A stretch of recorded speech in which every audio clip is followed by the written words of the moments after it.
et bienvenue à ce nouveau Café des Lyonnes. Bonjour Catherine. Coucou Alex.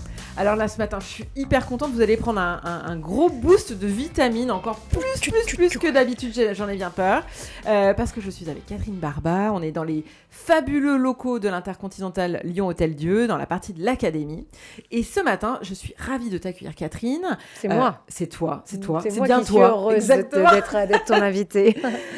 On va pouvoir parler, alors pour ceux qui ne te connaîtraient pas, ce qui me semble un peu étonnant, mais en tous les cas, toi tu es une pionnière du web, du digital, chef d'entreprise, tu as touché à peu près à plein de choses, tu vas nous expliquer, mais en tout cas tu aimes bien créer des boîtes, créer des modèles, travailler sur le commerce, comment on vend, comment on améliore son chiffre d'affaires, et surtout ta patte et ta particularité, si j'ose dire, c'est que tu aimes bien partager, c'est-à-dire que tu gardes pas pour toi, tu partages avec les autres et tu embarques les autres. Donc tu as créé aujourd'hui Envie, qui est une école qui est dédiée aux indépendants, et donc tu vas nous expliquer un petit peu tout ça. Mais en fait, tu as eu mille et une vies, ça va être difficile de tout expliquer pendant le podcast, mais on va quand même essayer, Catherine, ce matin. Allez, challenge relevé. J'en ai pas eu tant que ça, des vies, mais... Challenge relevé. Première question, surtout, Catherine, est-ce que tu es une femme engagée, toi ? Et ça veut dire quoi, l'engagement pour toi ? Mais bien sûr que je suis engagée. Je crois que c'est comme toi, c'est ce qui nous rassemble, c'est notre engagement. Et ça veut dire quoi pour moi, l'engagement ? C'est, en fait, la première chose, c'est ne pas être tiède. J'aime pas les choses tièdes. Quand tu es engagé, tu y vas avec une forte intensité, quel que soit le projet que tu portes, et ça, c'est bon. C'est bon parce que ça crée du lien. Être engagé, ça veut dire créer du lien, tu l'as dit. C'est embarquer les autres. Et puis, c'est contagieux, l'engagement. Mais il se matérialise comment pour toi, cet engagement ? Aujourd'hui, mon engagement, il a été longtemps, il est toujours pour les femmes. J'ai toujours été très sur la promotion des femmes. D'abord, les femmes dans la tech, les femmes entrepreneurs, les femmes leaders. Et aujourd'hui, je suis vraiment au sens large sur les entrepreneurs, les indépendants, comme tu disais. Moi, ma mission sur Terre, aujourd'hui, depuis que j'ai cofondé Envie en 2022, c'est de faire en sorte que les gens qui créent leur boîte deviennent rentables et vivent très bien de leur activité. C'est ça mon engagement pour la société. Oui, et puis c'est vraiment ton sel et ton moteur, mais surtout cette énergie, ça te vient d'où, ça ? Je pense que c'est un tempérament, c'est comme toi. Moi, je crois que je suis tombée dedans quand j'étais petite. Ce qui me donne mon énergie, c'est l'amour. L'amour, ça donne de l'énergie, c'est sûr, de recevoir cette force des autres, de ton entourage et puis du big boss là-haut, ça me donne beaucoup de force. Mais c'est important justement de transmettre, de donner aux autres, d'embarquer les autres dans cet engagement ? En fait, l'engagement, tu l'as pour autrui, tu l'as rarement pour toi seul. Donc c'est inhérent finalement au partage pour moi, l'engagement. Et alors, Catherine, moi j'ai envie de savoir un truc quand même. Dis-moi. Quand tu étais petite fille, tu rêvais de faire quoi plus grande ? C'est marrant, quand j'étais petite, je rêvais, je ne savais pas trop ce que je voulais faire, mais je rêvais d'habiter devant la Tour Eiffel. C'était mon rêve. Okay. C'est beau ça. Je rêvais de la voir, j'ai toujours une passion pour la Tour Eiffel, et je rêvais de la voir du matin au soir, et j'habitais en banlieue de Paris, et je disais à mes parents, comment on fait pour habiter devant la Tour Eiffel, tu vois, c'est quoi les plans ? Et mes parents m'ont dit, c'est pas compliqué, il faut être première de ta classe. Voilà, il faut faire de bonnes études, et après, il faut avoir un bon travail, ma chérie. J'ai suivi leurs conseils. Aujourd'hui, j'habite devant la Tour Eiffel. C'est vrai ? Alors, tu sais qu'à Lyon, on en a une petite aussi, nous, la Elle Tour est Eiffel. Elle est au-dessus de la colline de Fourvière. Magnifique. Absolument, tu ne peux pas rater ça. Je pense que je l'ai déjà vue. Elle ne vaut pas, évidemment, la Tour Eiffel de Paris, mais... c'est chouette. J'adorerais habiter Lyon. Tu vois, ça, c'est vraiment une ville, c'est ma ville de cœur. Donc ça veut dire par contre que je t'ai coupé, mais ça veut dire que tu as accompli ton rêve de petite fille. C'est magnifique. J'ai accompli mon rêve, exactement. C'est rare. Pour autant, je ne me suis pas arrêtée, je continue à faire des choses. Ouais, c'est ça. Mais c'est ça. Et après, j'ai retrouvé un devoir d'école que j'ai mis sur LinkedIn, d'ailleurs. Quand j'étais en CM2, je disais que quand je serais grande, je voudrais créer et diriger une société d'informatique. C'était en 1983. Ah oui, tu peux le retrouver sur LinkedIn. C'est génial. En 83, j'avais 10 ans, je disais, je voudrais développer parce que l'informatique, c'est l'avenir et que avoir son entreprise, ça doit rapporter beaucoup d'argent. Mais tu viens d'un environnement de geek ? Pas du tout, absolument pas. Dans ma famille, mes parents étaient salariés, je savais même pas, je sais pas d'où ça vient. Ah oui, même l'entrepreneuriat, c'est pas un virus familial. Non, pas du tout. Je sais pas, peut-être que c'était enfoui en moi parce que peut-être comme toi, mes parents m'ont donné beaucoup de curiosité. Et tout cas, ils ont beaucoup éveillé ma curiosité. C'est ça, être entrepreneur aussi, savoir les antennes grandes ouvertes pour voir ce qui se passe, identifier les besoins et tu dis, ah, là, il y a un besoin qui est mal adressé ou pas adressé, je vais m'en occuper parce que je sais y répondre. Donc, la curiosité, c'est ça qui fait de toi l'entrepreneur. Et puis après, c'est la confiance, bien sûr. Ouais. Parce que tu te prends des portes quand même toute la journée, aujourd'hui encore plus qu'avant. Et oui, qu'est-ce qui fait que tu remontes en selle ? Avec toi, c'est qu'à ton contact, on a l'impression que tout est possible et que c'est pas tellement compliqué en fait. Bah, tant mieux, parce qu'il n'y a rien de mieux que d'essayer c'est ça. Pour savoir si ça marche. Après, c'est bien, tu vois, c'est ce qu'on dit nous, à tous les entrepreneurs et surtout aux femmes, parce qu'on a 70% de femmes dans notre communauté en vie. Ouais. On leur évite de se prendre des murs. Parce que quand tu arrives, tu as été salarié longtemps et tu veux te mettre à ton compte. Et c'est très excitant parce que c'est une promesse de liberté extraordinaire. Mais parfois, on rêve sa vie, quoi, parce que la passion ne nourrit pas. Ouais. Ce qui nourrit, c'est les clients. Ce sont les clients, donc c'est comment je vais pouvoir allier. Donc en fait, et puis il faut avoir un marché, il faut avoir une offre distinctive, il faut avoir un modèle économique, et puis après, il faut aller chercher les clients avec les dents. Donc, ce qui est chouette, c'est d'accompagner les gens dans leurs rêves, mais aussi de leur dire qu'avec beaucoup de lucidité, quand ça va marcher ou pas. Mais ce sont elles, en général, qui s'en rendent compte. Et alors justement, toi, tu dirais qu'elles manquent de quoi, les femmes, aujourd'hui, pour réussir en France ? Ben moi, je pense... elles ont tout pour réussir, les femmes. Tu vois, quand moi, j'ai commencé à bosser il y a presque 30 ans, purée, tu n'étais pas née encore, Alexandra.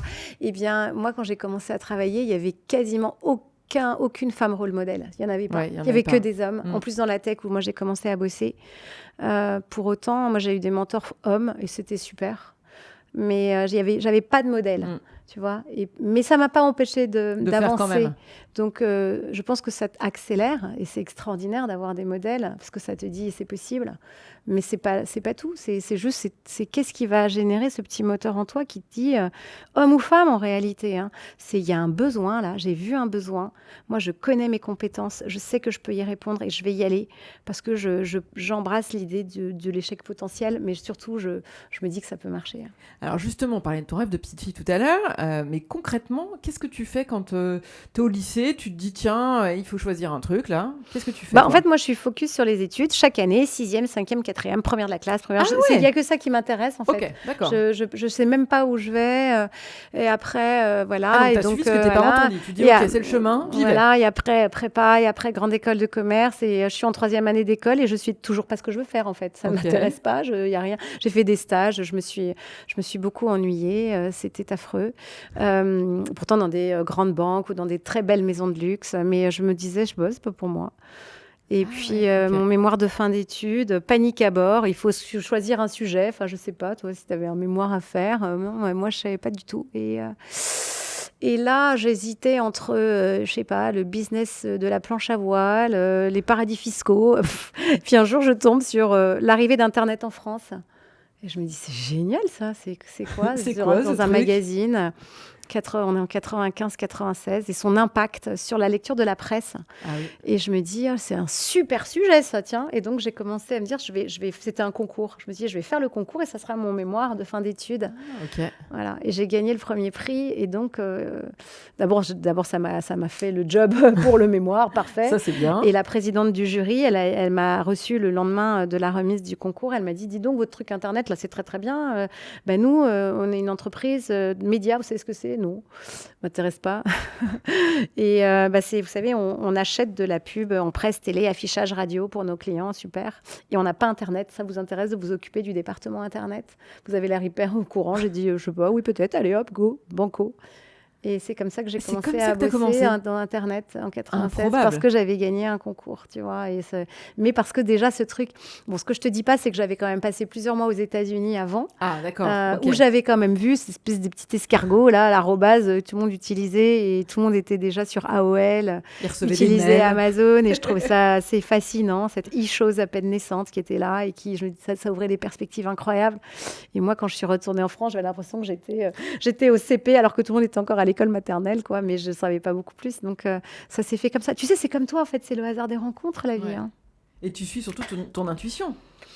Je sais C'est-à-dire qu'à pas, un moment ouais. donné, tu dis, tiens, ce truc-là. En fait, je me pose pas de questions. Tu vois, j'attends pas de complètement maîtriser un sujet, de savoir. En fait, je fais ou je m'oblige. Tu vois, par exemple, je dis tiens, on va lancer tel truc. Ça angoisse beaucoup mes associés d'ailleurs. Je dis je vais lancer un truc.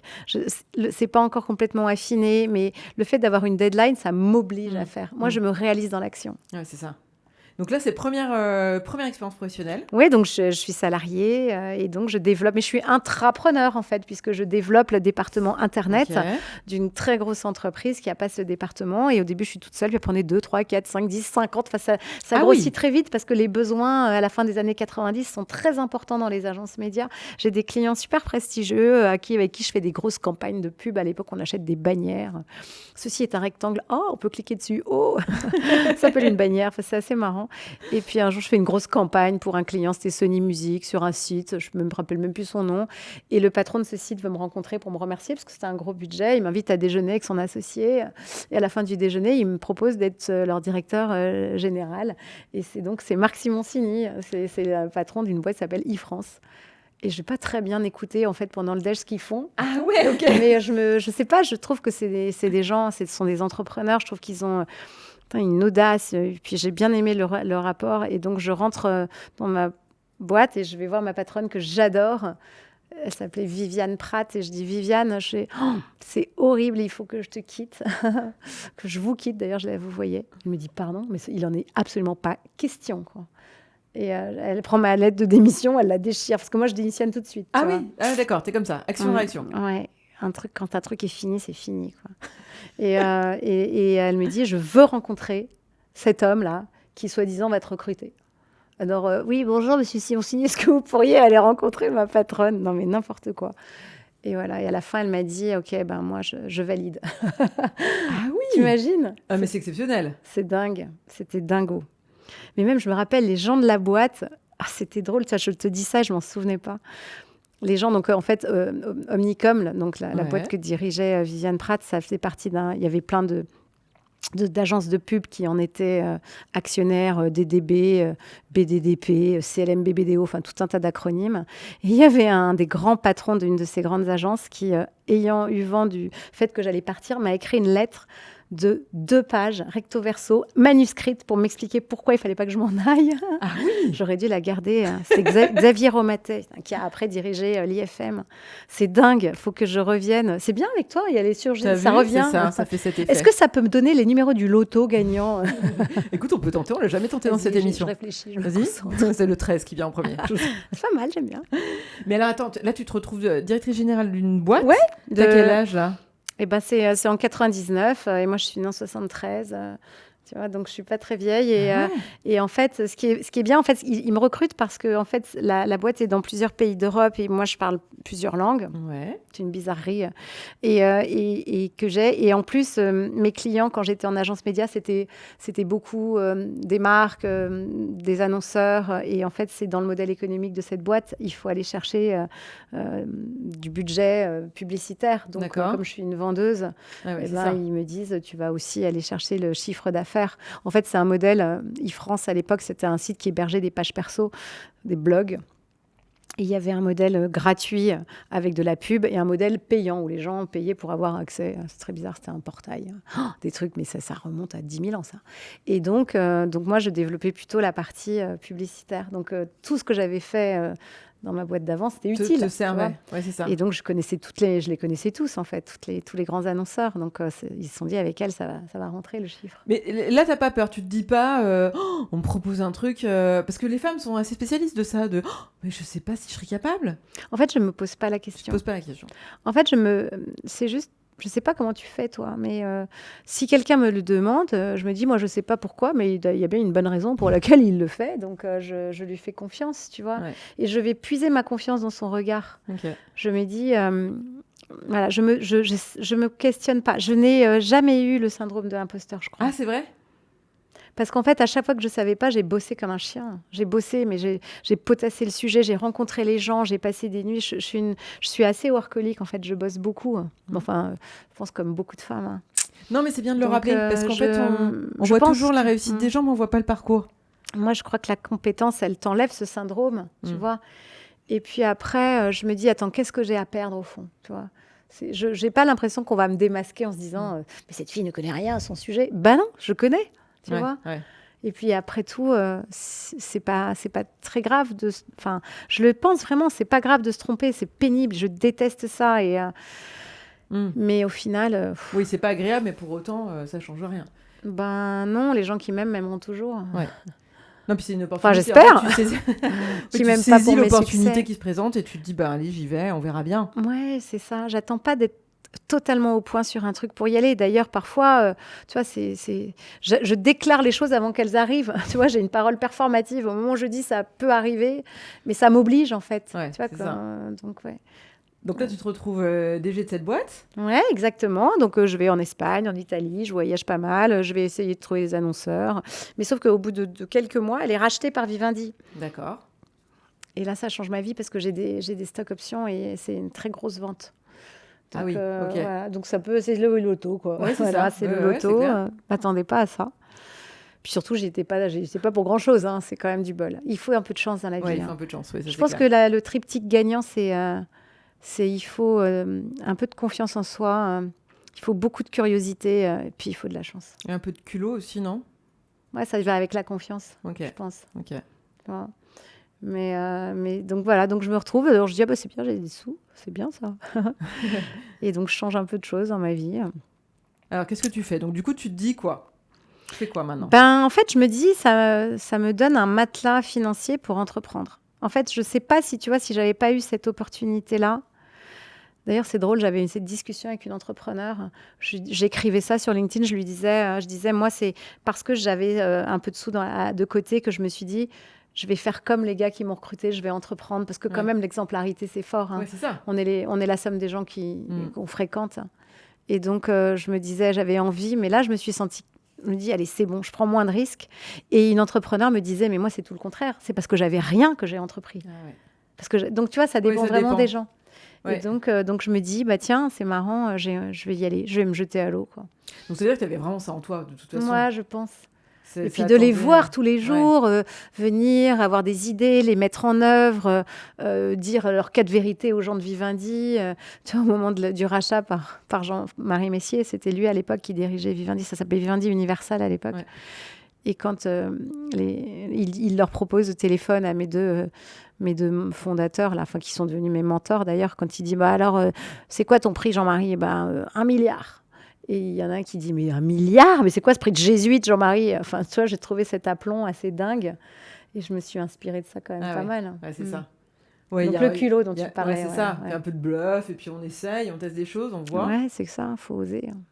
Donc là, tu te dis, allez, j'ai envie de me lancer, j'ai envie de... Moi aussi. Ouais, moi, je vais y aller. Et puis là, je vois bien que là, je suis enceinte. J'ai rencontré mon mari, je me suis mariée, et puis je suis assise sur un banc, là, et puis je vois un truc sur une affiche, je sais pas, ça parle c'est pas des points, tu sais, c'était les trucs Maximiles ou je sais pas quoi, c'était une affiche, genre t'achètes et tu gagnes des points. Et je me dis, mais en fait, ça serait génial de gagner du cash plutôt que des points. Oui, c'est vrai. C'est bien de gagner de l'argent. Et donc, je retourne chez moi. C'était marrant, j'étais sur un banc et je vois cette affiche. Et donc, je regarde sur Internet, les autoroutes de l'information de l'époque, multimédia, et je vois que le cashback, ça existe déjà, en fait. Les filles qui inventent des trucs existent déjà.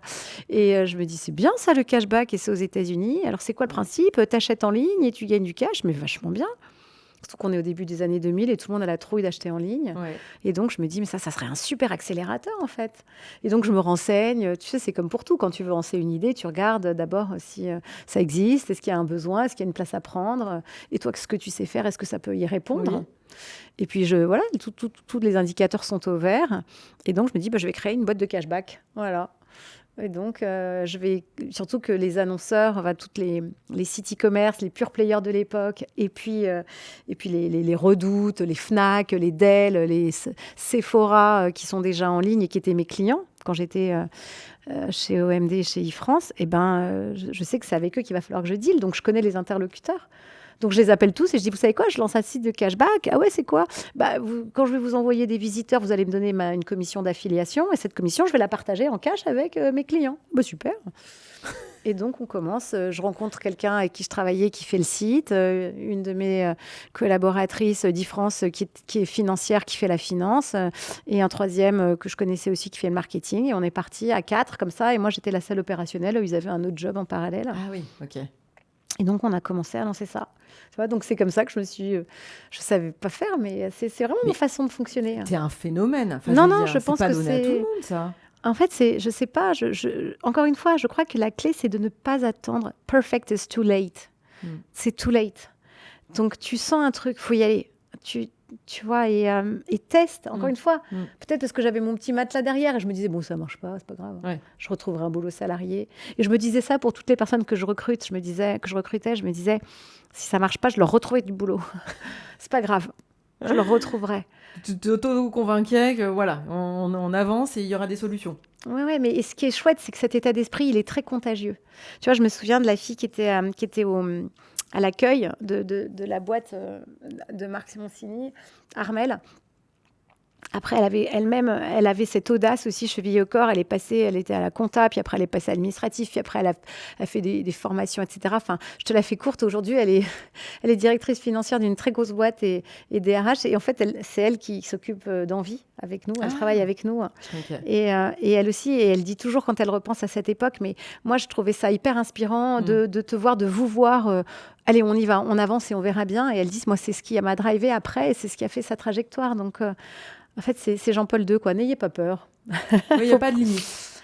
En tout cas, il faut se connaître, tu vois. Et puis surtout, il faut savoir ce que tu es prête à perdre. Tu sais, on se dit ça beaucoup avec Karine et Charlotte, mes associés. On se dit, tu vois, c'est quoi, en fait, qu'est-ce qu'on est prête à perdre, en fait? Qu'est-ce que si ça marche pas, est-ce qu'on est prête à perdre du temps, on est prête à perdre de l'argent, notre réputation, et jusqu'où on va? Donc, on se dit, bah là, en décembre, si ça décolle pas de telle manière, on fera autre chose. Mais c'est bien de se donner des limites. Mais voilà. Donc, dès lors que tu sais, c'est la perte acceptable. Ouais. Quel est, tu vois, ton niveau de perte acceptable? Dès lors que tu le sais et tu t'y vas à fond, bah, avec un peu de chance, ça a marché. Hein. C'est clair. Un peu de chance et beaucoup de boulot, quoi. Et beaucoup de boulot. Et là, ça a marché. Bah, ça a marché. Alors, ça marchait pas si bien que ça. Ce qui a marché, c'est que ça grossissait, cette boîte de cashback, mais pas du tout autant que je voulais. Et en fait, je me suis rendu compte à un moment, dans une nuit d'angoisse, que en fait, c'est mon modèle économique qui était merdique. C'est que je gagnais de l'argent que quand j'envoyais du trafic sur les sites marchands et quand le trafic se transformait en client. Sauf que le taux de conversion, il était moins de 1% à l'époque sur les sites e-commerce. Et donc, je me disais, mais c'est complètement débile.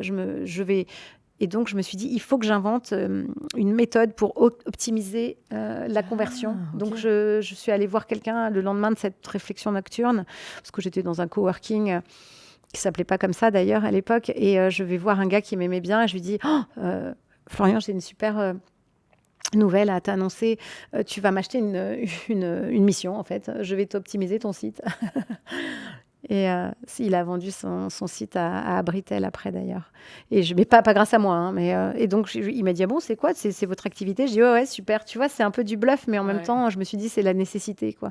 Et je lui ai dit, je vais te faire une mission, tu vas voir, montre-moi ton Google Analytics, montre-moi. Et je sais pas, j'ai inventé la méthodo et ça a marché, en fait. Donc, il m'a recommandé à une personne, puis une autre.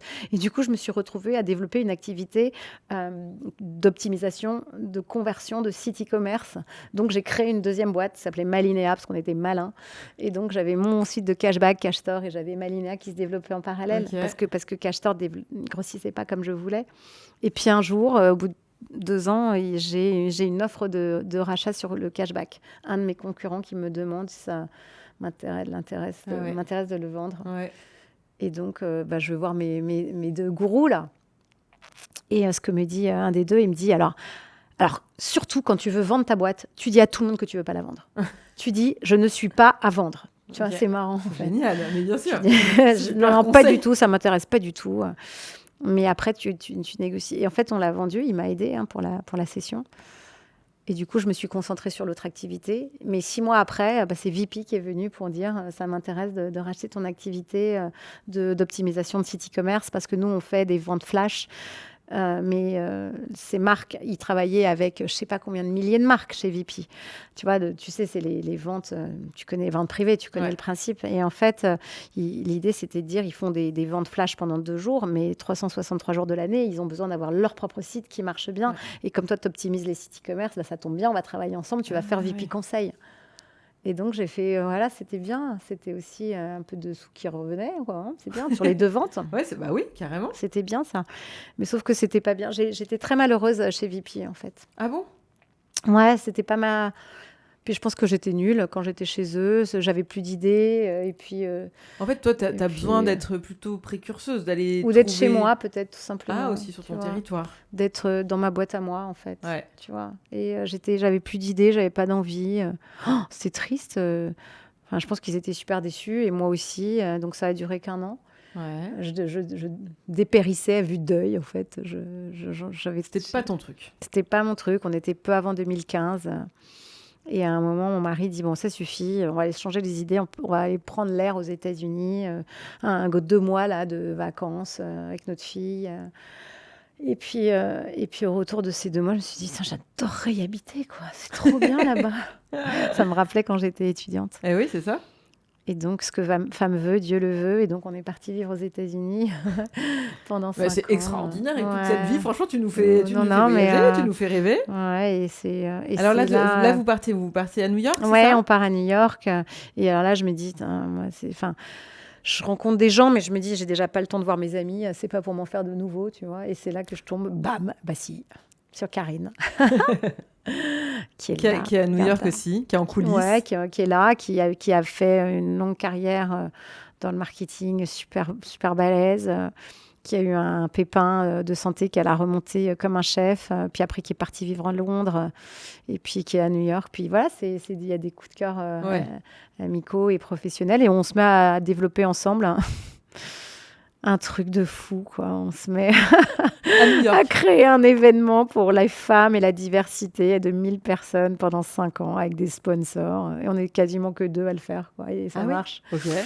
Et là, vous le faites pour la communauté française ou pour tout le monde? Non, tout le monde. Pas spécialement, En fait, moi, avant de partir à New York, en plus de mes activités, je faisais déjà beaucoup de choses pour les femmes. Tu vois, tu parlais d'engagement, c'était déjà... Moi, j'avais jamais senti le fait d'être femme comme une difficulté, mais je voyais bien autour de moi qu'il y avait besoin d'encouragement. Donc, non seulement avec l'argent que j'avais gagné, je commençais à investir dans des boîtes de femmes, mais aussi, je faisais un événement à Paris. Et donc, arrivé à New York, je me suis dit, je vais faire la même chose. Donc, j'ai regardé tous les événements qu'il y avait pour promouvoir les femmes. Et c'était très vertical. Tu avais les femmes dans la finance, les femmes dans la pub, les femmes... Et nous, on s'est dit, on va faire un truc transverse, mais avec aussi des hommes. Et puis, peut-être avec cette dimension internationale. Enfin, il faut toujours twister un peu les nouvelles, tu vois, pour trouver ta place.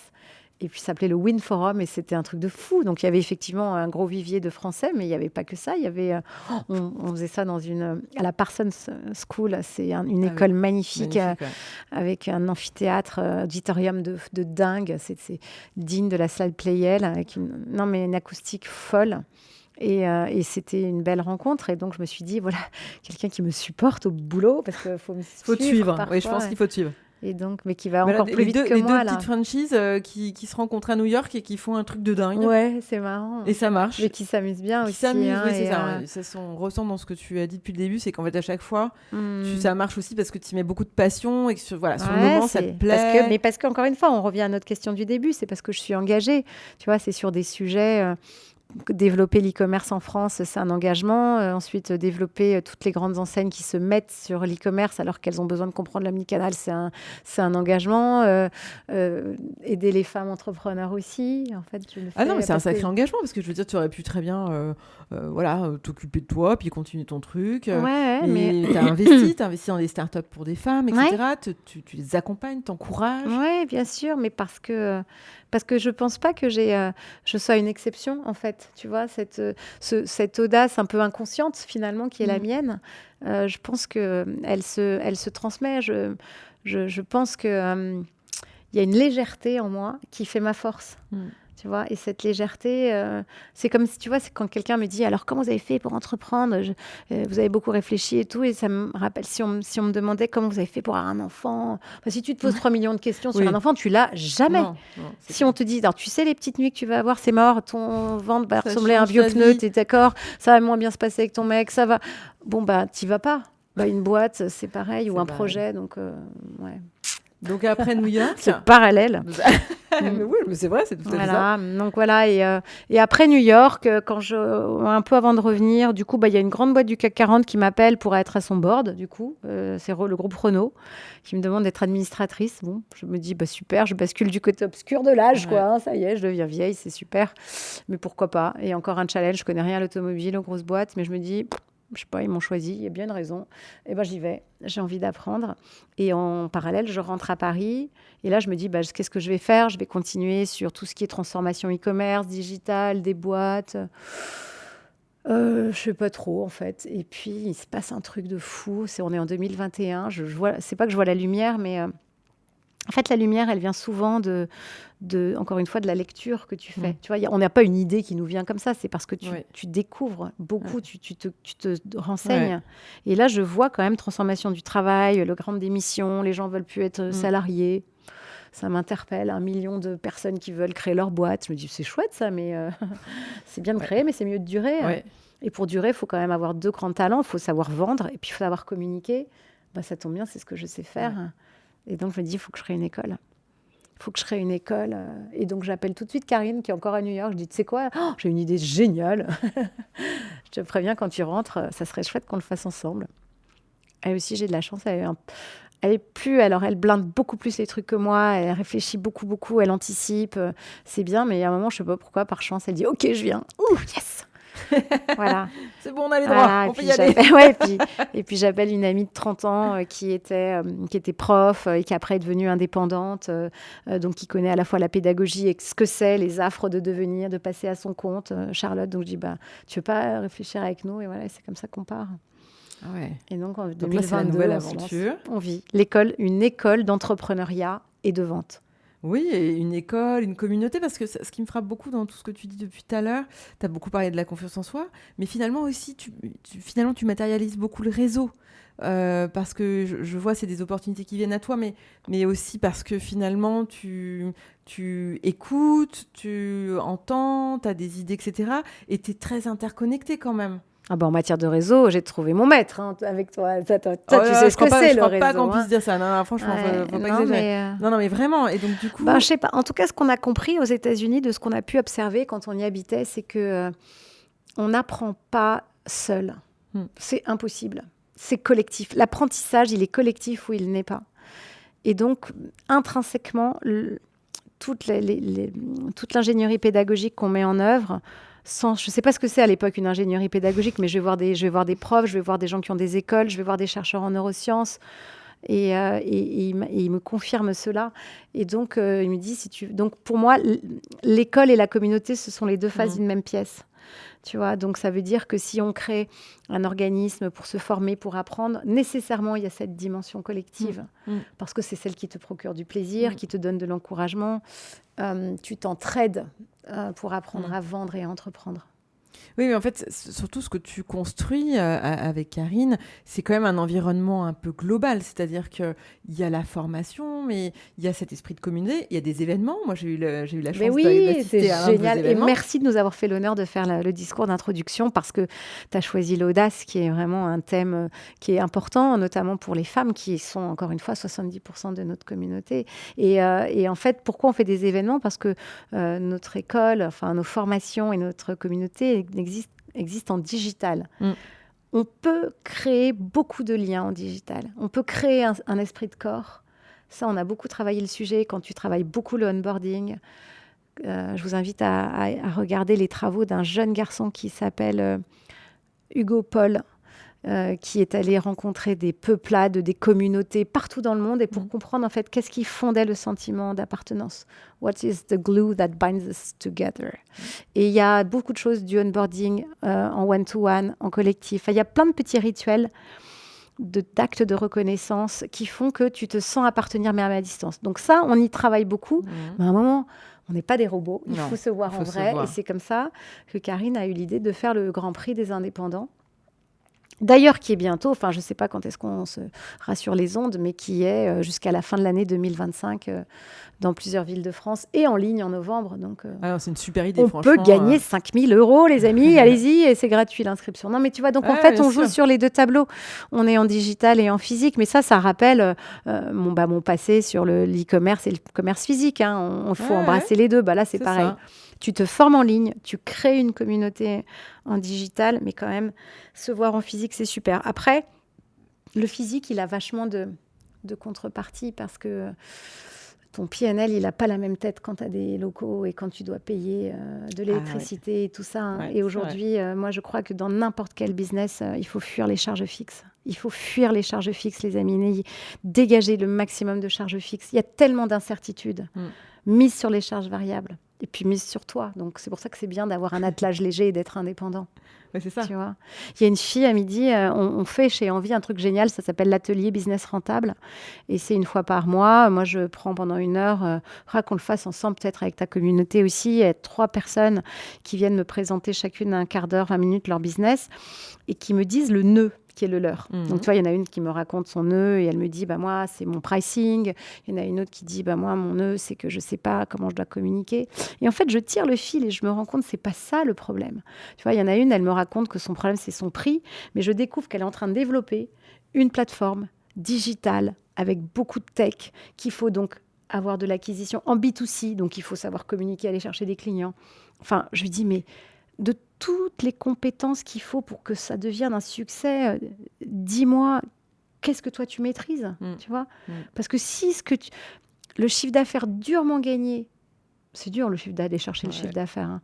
Tu dois en reverser 90% à des partenaires, des prestataires ou des salariés, mais pourquoi tu fais ça ? Vends ce que toi tu sais faire et tu te fais de la marge. Sois légère. La légèreté, purée, c'est tellement important aujourd'hui.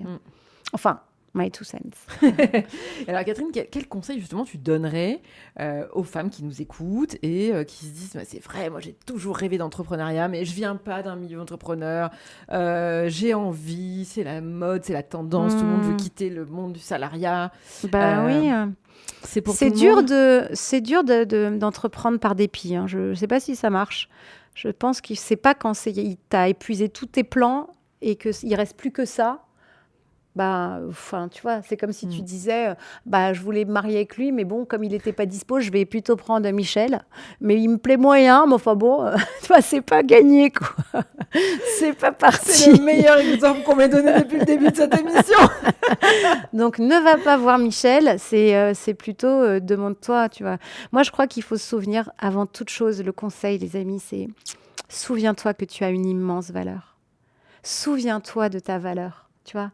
Souviens-toi que tu as traversé plein d'épreuves, tu as appris plein de choses, tu as eu plein d'erreurs, plein d'échecs, mais ça t'a formé.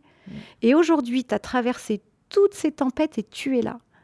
Et qu'est-ce que tu en fais, tu vois, de cette vitalité qui est la tienne, de tout ce que tu sais faire. Donc, regarde tes compétences, regarde ta résilience et demande-toi ce que tu peux en faire. Est-ce que la réponse, c'est créer une boîte ? Peut-être. Mais dans ces cas-là, entoure-toi de gens qui ont fait le chemin avant toi. Et donc viens chez Envie, quoi. Non, mais tu vois, se souvenir qu'on a une grande valeur, c'est quand même la base, tu vois. Et pour ça, c'est difficile de s'en souvenir soi-même. Ça me rappelle le bouquin de Charles Pépin sur la confiance en soi, là, le petit livre rouge que je relis de temps en temps. Et son premier chapitre, c'est pas une surprise, c'est les autres. Et ça parle des autres. En fait, ta force, tu la tires du regard des autres. Donc, c'est bien de s'entourer de gens qui te regardent avec admiration, qui te disent « Alexandra, t'es géniale, c'est génial ce que tu fais » parce que ça te grignote, tu finis par le penser. Et tous les toxiques, les gens qui disent « Ouais, je suis pas sûre, comment t'es sûre, tu vas pas y arriver ?» Mais coupez les filles, coupez-moi ça tout de suite. Enfin, évidemment, sauf si c'est ton conjoint ou ta mère. Et encore. Mais c'est pas bon, parce qu'en général, les gens qui te critiquent ou qui te retiennent, c'est pas tellement qu'ils croient pas en toi, c'est qu'ils projettent sur toi leur propre incertitude, leurs propres limites. Et toi, faut juste que tu saches, c'est pas moi le problème, c'est lui, c'est elle. Ouais, c'est ça. Donc souviens-toi de ta valeur. Et alors, Catherine, dernière question de l'émission. Si tu avais une baguette magique, et alors toi, t'as plus que ça encore. Oh là là. Quelles mesures, toi, tu prendrais pour que les femmes, elles soient plus présentes, plus visibles dans l'espace public, peut-être, je sais pas, qu'elles réussissent dans l'entrepreneuriat, voilà, qu'il y ait plus de femmes Mm. et qu'elles réussissent. Qu'est-ce que tu ferais, toi? C'est difficile ta question parce que comme je suis profondément entrepreneur, je pense que les mesures, elles viennent pas de l'extérieur, elles viennent de toi. Enfin, la première chose, tu sais, c'est aide-toi, le ciel t'aidera. Mm. Tu vois, moi, j'ai toujours considéré que si je voulais que c'est be the change you want to see in the world. La fille qui en peut plus avec ses citations anglaises, mais Non, mais, soit le changement que tu veux exactement. voir dans le monde. Donc, c'est difficile d'attendre d'autrui des mesures magiques qui vont faire que ça va aller mieux. Je pense que c'est qu'est-ce que tu veux vraiment? Qu'est-ce que tu veux vraiment? C'est quoi ta motivation? Quel est ton désir? Après, s'il y avait une mesure qui aiderait un petit peu les choses quand même, c'est que moi, mon rêve, ce serait que quand tu édites ta facture à un grand groupe, et il y a un petit stamp dessus qui dit TTPE, tu vois, indépendant, bah, ça passe par un circuit parallèle Simplifié. qui fait que tu sois payé le plus tôt. C'est scandaleux, le temps de paiement des grands groupes. Tu vois, enfin, je ne sais pas si tu as expérimenté ça, mais tu fais une prestation en janvier, mais en septembre de la même année, tu n'es toujours pas payé. Mais c'est un délire. Moi, ça m'est arrivé plus d'une fois de dire, vous savez quoi, j'ai presque 70 000 personnes qui me suivent sur LinkedIn, donc je vais dire votre pratique. Il n'y a pas de problème. Ça me fend le cœur, mais je vais être obligée, vous savez. Et là, étonnamment, c'était payé, tu vois. Ouais. Donc moi, mon rêve, et je ne sais pas quel lobby pourrait faire ça, c'est comment peut-on accélérer et contraindre par la loi le délai de paiement quand une facture est éditée par une toute petite boîte. Pas de petite structure, très ça, bien. Eh ben, écoute, nous l'inscrirons religieusement dans notre livre blanc 2026. Merci. Catherine, merci infiniment d'avoir pris le temps de ce Café des Lionnes ce matin avec nous. Super d'être avec toi. Merci pour tout ce que tu fais, Alexandra, pour les femmes, pour ta communauté. Enfin, vraiment, c'est fantastique. Bah, écoute, alors là, tu me laisses sans voix, mais en tout cas, c'était fantastique de t'accueillir ce matin. Et je sais qu'on se reverra et qu'on aura l'occasion d'échanger avec les Lionnes dans les prochaines semaines et les mois à venir. Merci beaucoup d'avoir suivi ce Café des Lionnes. Et moi, je vous retrouve la semaine prochaine pour un prochain Café des Lionnes. Bonne semaine!